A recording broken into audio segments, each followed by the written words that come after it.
Hello everyone! In this lesson we're going to cover some basics of Rubik's Cube. So let's see first what are the pieces that Rubik's Cube is formed of. So we have center pieces in the center of each side. So there are total 6 of them. And note that white and yellow are on the opposite sides. Then we have orange and red are on the opposite sides, and we have blue and green on the opposite sides. So center pieces, they don't move. You can move sides like this, but you see centerpiece is always stay in place. Then we have edge pieces.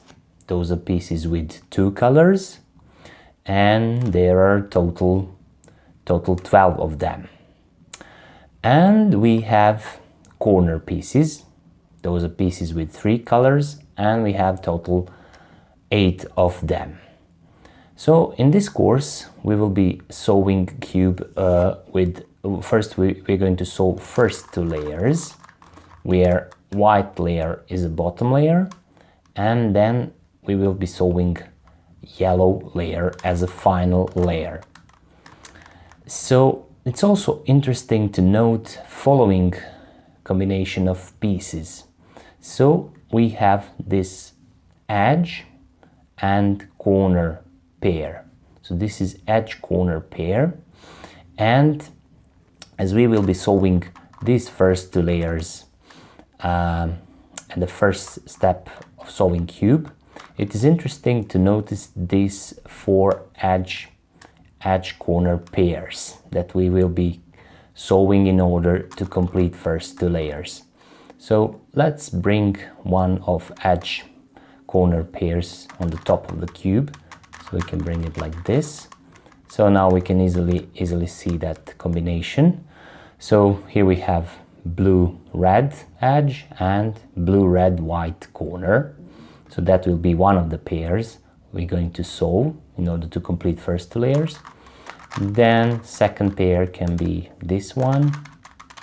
So second pair is orange blue edge and orange blue white corner.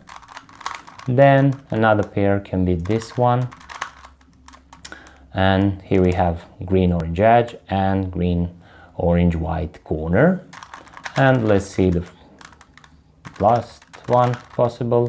This is red green edge and red green white corner.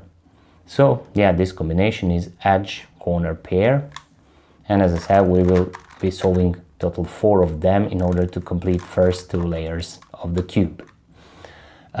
One more interesting thing about the cube is if you ever dropped your cube and some of the pieces fell off, and you were not sure if you put them in the exact same position as they were before falling off, then there is a high probability that you won't be able to solve the cube.